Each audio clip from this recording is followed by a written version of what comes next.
evidencia. Ahora, eso tiene unas consecuencias, algunas positivas y otras no tan positivas.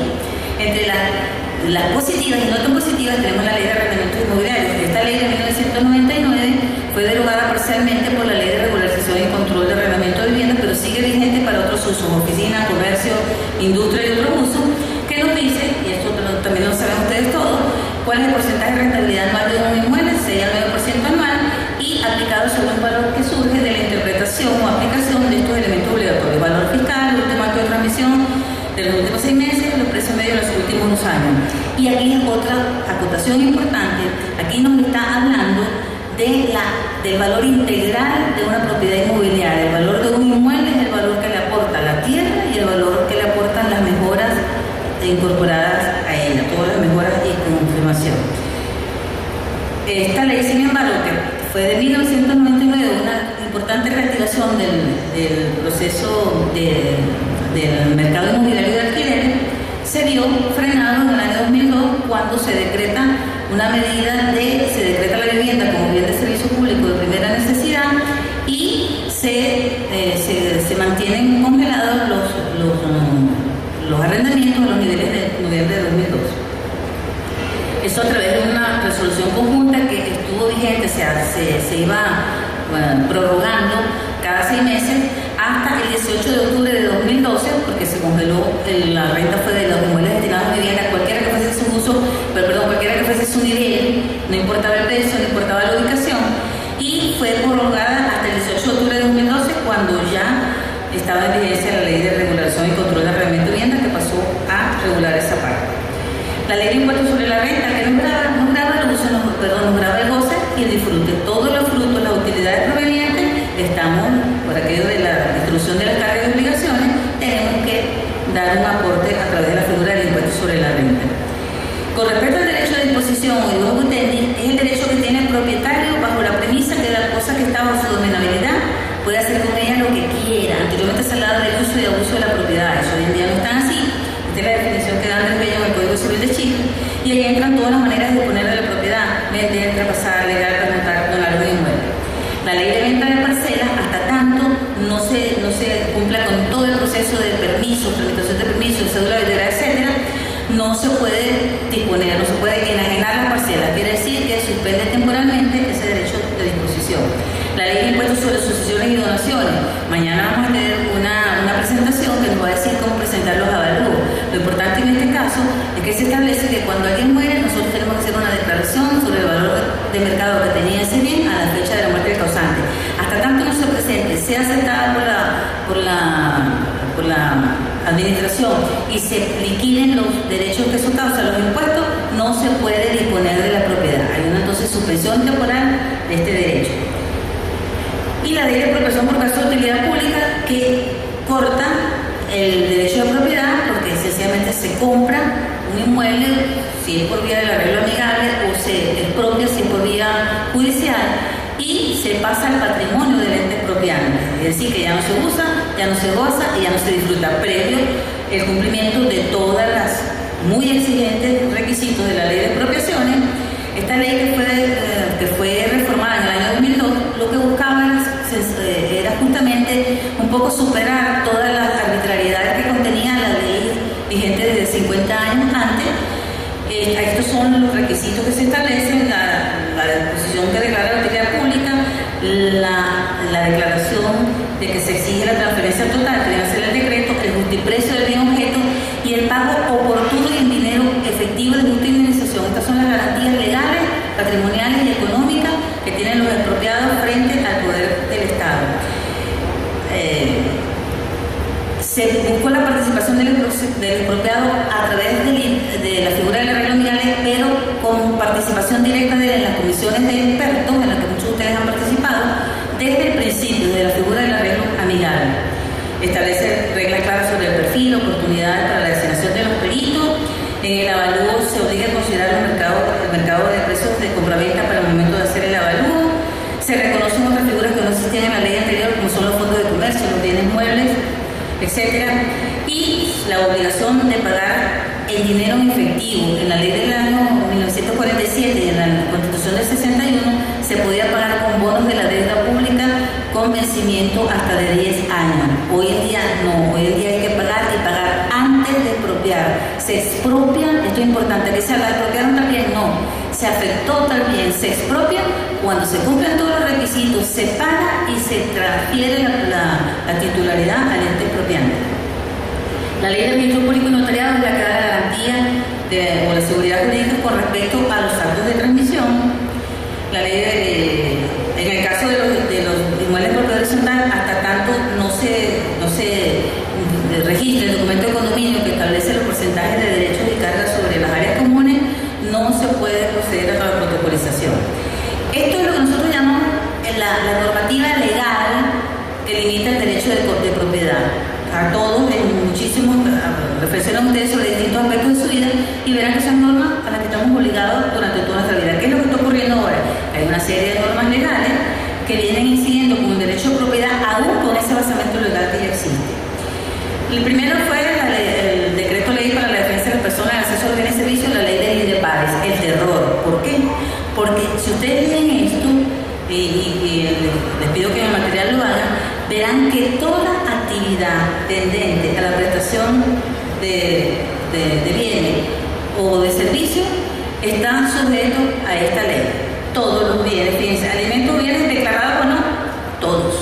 Por parte de cualquiera de los sujetos económicos de la cadena de distribución, es decir, distribución, producción y consumo de bienes y servicios, es decir, todas las actividades y todos los bienes pueden ser sujetos a aplicación de esta ley. Y sobre todo, esta que es la parte más preocupante de esta ley, es que dice: el Ejecutivo podrá iniciar la expropiación de los bienes pertenecientes a los sujetos sometidos a la aplicación de este decreto, es decir, todo, sin que medie para ello declaratoria previa de utilidad pública e interés social por parte de la Asamblea. Muy bien, ahí la ley de expropiaciones prevé que hay actividades que de hecho son de utilidad pública y los otros son de la Asamblea, pero de lo único que exime esta disposición al Estado es de la declaratoria de utilidad pública, pero los otros requisitos, que haya un decreto, que se haga el avalúo y que se pague el precio, están vigentes para todo tipo de expropiaciones. Tenemos entonces la ley de regularización integral de tenencia. Esta ley es muy importante porque se trata de darle tierra a quien la posee, que con esfuerzo ha ido mejorando sus inmuebles. La primera versión fue del año 2002, luego una posterior en el 2006 y la última en el año 2011. Regula el proceso de tenencia de la tierra y bajo el otorgamiento de títulos de adjudicación en propiedad. Adjudicación, ¿qué significa eso? El fin es muy loable: contribuir a la satisfacción progresiva del derecho humano a la tierra, una vivienda digna y su hábitat sostenible y razonable. Sin embargo, esa transferencia no es absoluta, está muy condicionada porque se adjudica bajo naturaleza familiar o colectiva, es decir, se crean una serie de figuras nuevas que no están contempladas en la Constitución. Establece limitaciones, muy bueno, nadie puede tener más de parcela de 400 metros cuadrados, me parece muy bien, se limita en área. Se establece un precio simbólico, ahora, cuando la primera ley era un bolívar por metro cuadrado, con la conversión monetaria ahora 0,1 milésima de bolívar por metro cuadrado. Se establece un plazo de 10 años de la familia, el beneficiario no puede disponer de la propiedad. Entonces, digamos que tiene una adjudicación en propiedad, pero se le limita su derecho de disposición. Se establece la figura de la naturaleza familiar, puede usar y disponer, con limitaciones, pero se establece otra denominada naturaleza colectiva. Marcel Carvalho habló de las leyes comunales. Yo no me quise meter con eso, pero ciertamente todas las leyes comunales hoy en día tienen incidencia sobre muchos aspectos que aquí vamos a ir tocándolos colateralmente muy rápido porque ya estoy sobre el tiempo. Se crea una figura que es la prescripción adquisitiva especial. La prescripción adquisitiva existe desde que existe prácticamente el régimen instaurado con la conquista y el posterior proceso de colonización. ¿Qué es la prescripción adquisitiva? Si usted ocupa un inmueble con ánimo de ser dueño durante 10 años y nadie lo molesta, usted puede solicitar la prescripción adquisitiva de lo que se denomina de buena fe, y la de mala fe es 20 años. Pues a pesar de existir esa figura, se crea ahora una prescripción adquisitiva especial que es de facto. Sencillamente usted solicita que se le asigne en propiedad y los tribunales están obligados a suspender cualquier proceso que un propietario hubiese intentado para tratar de recuperar una propiedad que hubiese estado ocupada, pues los tribunales están en la obligación de suspender toda actuación y se procede a darle un certificado de ocupación al ocupante. La resolución 98 también se tocó cuando se limita el derecho de uso, de goce. ¿Por qué? Porque ahora los propietarios no pueden trasladar los costos. Hay un principio económico, nadie puede vender a pérdida. Si usted se tarda por circunstancias, tenemos una circunstancia atenuante que es la falta de insumos, no hay cabilla, no hay cemento, se tarda la tramitación burocrática de los permisos y usted se tarda más de lo que usted pensaba. Mientras más tiempo tarde en hacer el inmueble, los costos se van incrementando y esos costos hay que se le trasladan al precio hasta tanto usted no cumpla o no iguale su costo de oportunidad. Entonces, eso es una de las partes más preocupantes, que fue el primer frenazo que se le dio al desarrollo inmobiliario, que por cierto, para estos años mostraron unos índices de mejoramiento muy importantes basados en la Ley de Política Habitacional. Después la resolución número 107, y aquí comenzamos ya en materia nuestra, ese nos afecta las normas técnicas que establecen el precio máximo de adquisición de tierras urbanas o urbanizables destinados a vivienda. Dentro de nosotros mismos hay muchas discusiones sobre si debemos o no tener normas.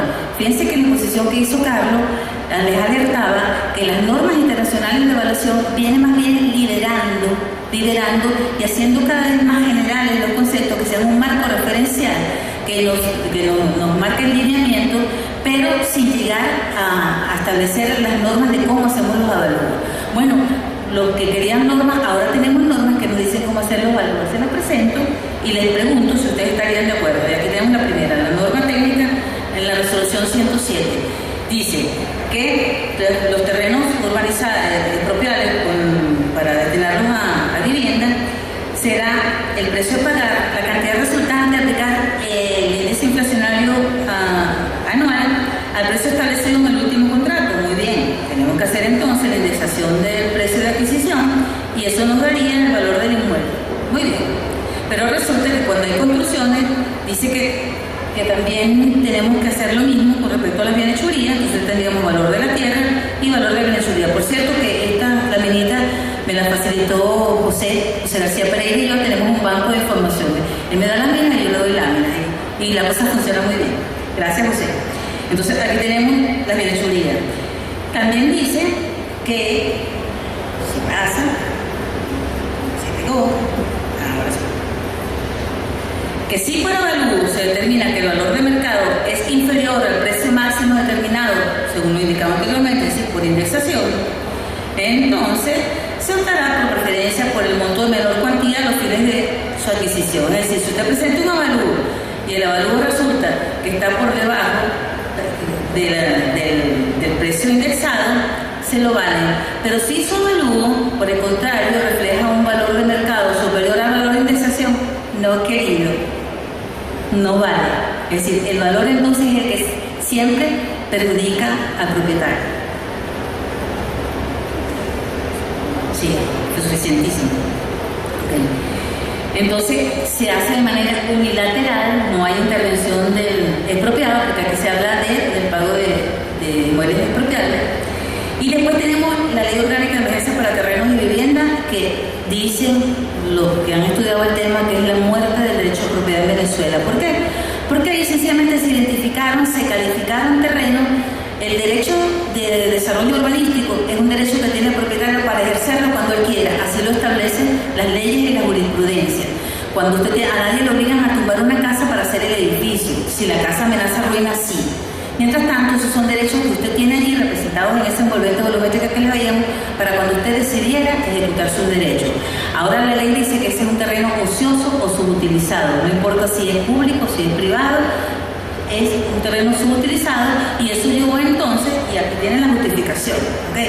Eso es textual, yo no estoy interpretando nada, yo estoy exponiendo la verdad tal como es. Esa es la justificación de motivo de esta ley, sin comentarios. Eso lleva entonces al gobierno a decretar las áreas de emergencia habitacional, a dictar los decretos de creación de áreas vitales a vivir, y se reordena el espacio urbano sin pasar por ese proceso de consulta y de modificación de los planes de ordenación urbanística en las ordenanzas de zonificación. Es decir, se cambiaron de facto, y en el caso de Barquisimeto es patético como se cambia un área industrial desarrollada que provee no solamente bienes y servicios para toda la ciudad, sino además de trabajo, son fuentes de trabajo para los pobladores. Se pretendió entonces, o se pretende, un proceso que está en curso, convertirlo en áreas residenciales. Si eliminamos fuentes de trabajo, cuando hay muchos terrenos otros que podrían cumplir la misma función. Y en el caso nuestro, establecer parámetros y bandas de precio por metro cuadrado de terreno y de construcción para vivienda de acuerdo con la estructura de costos y de interés social para acabar con la especulación, etcétera, etcétera, etcétera. Como consecuencia, se afecta el uso de la tierra, sean terrenos baldíos nacionales, públicos estatales, municipales, propios y los privados, todos, personas naturales. Estos artículos son los que establecen que cuando se califique de urgente, y la urgencia vino por las lluvias, la cantidad de refugiados, que por cierto los menos beneficiados de todo este proceso han sido para los que se dieron como justificación. Entonces se ocupan los terrenos y después que se ocupan, se cierran los estacionamientos, se saca a la gente sin derecho a ninguna indemnización y entonces se hacen los estudios para ver si servían o no. Esas cosas no son permitidas por la ley de expropiación. La ley de expropiación para la ocupación previa exige que se cumpla una serie de requisitos que están en el artículo 7 que ya leímos y solamente así se decreta la ocupación previa mediante el depósito de la garantía representada por el avalúo hecho por una comisión. Entonces, el artículo 3 prevé la indemnización, se crea el derecho de propiedad familiar y multifamiliar y en paralelo se decreta a través de otro decreto de ley contra el desalojo y la desocupación arbitraria de vivienda. Bueno, el desalojo es un derecho que tiene el propietario, pero aquí ya se califica, como decía Marcel, como arbitrario. Entonces fíjense lo que es esto, hay una intrusión, lamentablemente se me quedó un recorte de prensa donde la doctora Ilegal Sansón de Rondón de Sansón hace un análisis crítico de esta ley porque dice que es la puerta del derecho, porque si usted a través de una ley le impide a los que están obligados a aplicar la ley y hacerla respetar, los jueces que están obligados a ejecutar las medidas, la sentencia, entonces ahora por esta ley no pueden sacar a nadie, ni porque no paguen, ni porque destruyen ni mueren, ni por nada, porque eso es, si no tiene a dónde irse, y como nadie tiene dónde irse por el déficit de vivienda, ustedes me dirán.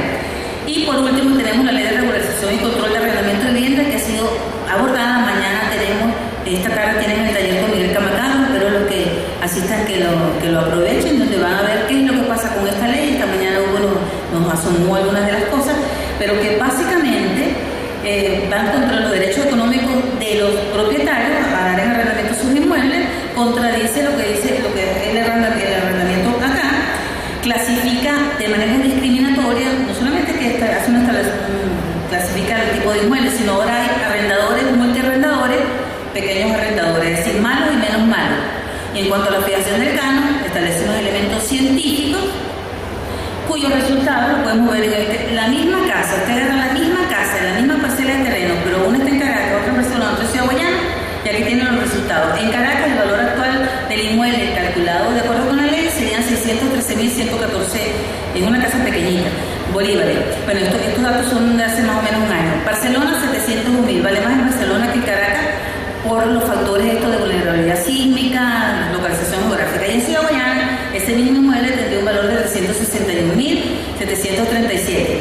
De las construcciones, porque la tierra no tiene valor. Tiene valor para la declaración sucesoral, tiene valor para la cancelación de los impuestos municipales, pero no tiene valor para que usted le genere renta. La renta la produce solamente la construcción de acuerdo con la ley.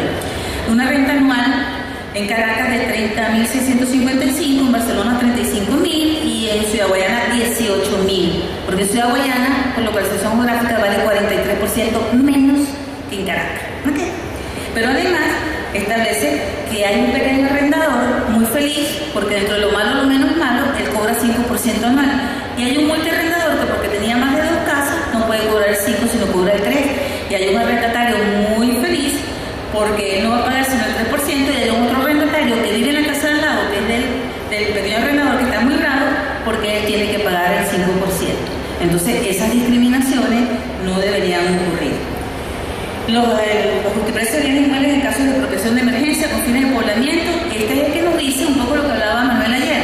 Bueno, ahora la cosa es sencilla, el precio de adquisición, usted le va a aplicar el INPC, la tasa de interés pasiva nominal que establece el Banco Central y la tasa activa nominal promedio, y ese es el valor a pagar, ese es el justiprecio de las propiedades a ser expropiada.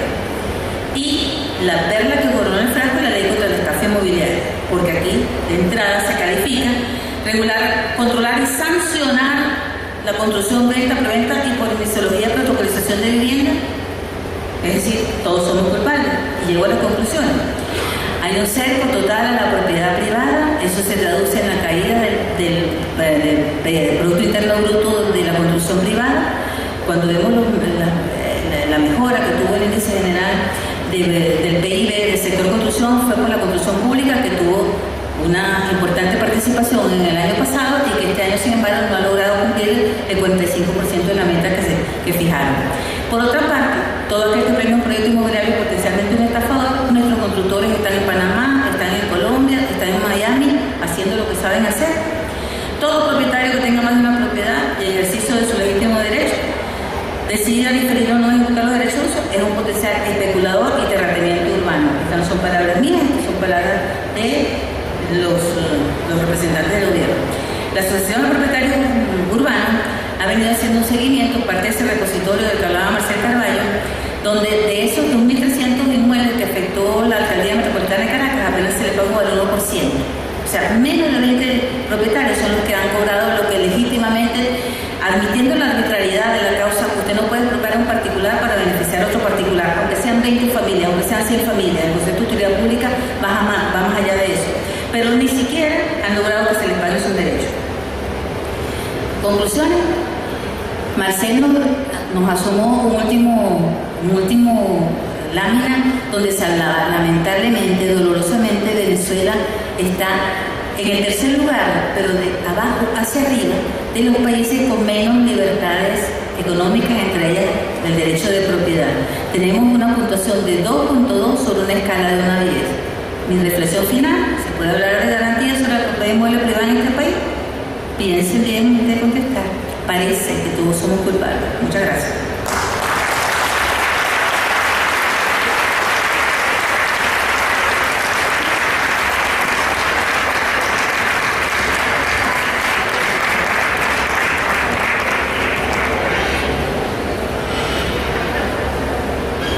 El arquitecto le sugiere que las preguntas que bien quieren hacerle se las envíen a través del correo. Antes de que se retiren, esto sí es importante para ustedes.